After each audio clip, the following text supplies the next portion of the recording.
pagi. Apa kabarnya hari ini? Wah, baik, sehat, luar biasa. Baiklah anak-anak, biasanya sebelum kita mulai pembelajaran, mari kita berdoa terlebih dahulu.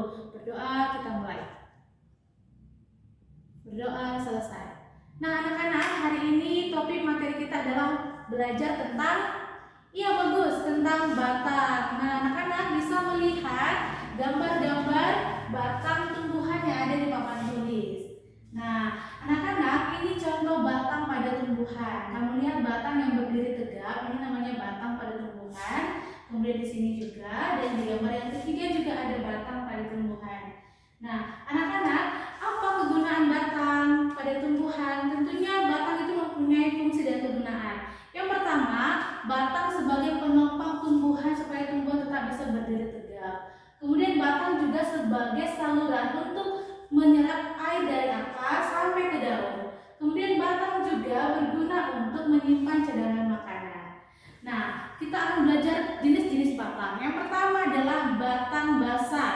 Kemudian yang kedua adalah batang berakar. Dan yang ketiga namanya batang kayu dan batang rumput. Nah, apakah itu batang basah?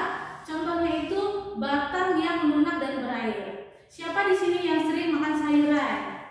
Ya bagus, ternyata ini sering makan sayuran. Contoh sayur bayam, sayur kangkung itu salah satu jenis dari contoh batang basah. Nah, kemudian yang kedua batang berkayu. Siapa yang pernah melihat pohon yang kuat, kokoh dan bisa digunakan jadi kayu? Ya, ini dia contohnya seperti yang ada di gambar ini. Ini salah satu contoh batang kayu. Nah, batang kayu itu dia kuat dan bisa dimanfaatkan batangnya sebagai kayu dan juga membuat alat perabot lainnya. Nah, yang ketiga namanya batang rumput. Batang rumput ini dia berluas-luas, berongga-rongga. Contohnya itu adalah padi. Nah, kamu pernah lihat padi bukan?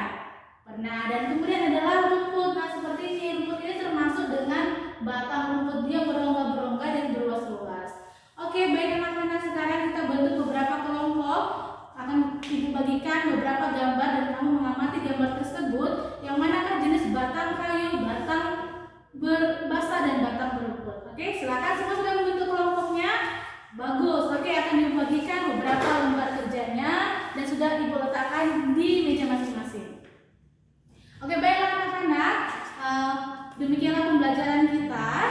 Karena semua sudah melakukan diskusi kelompok dan sudah menemukan dan mengamati jenis-jenis batang dan fungsinya, maka dari itu kita akan menutup pembelajaran ini.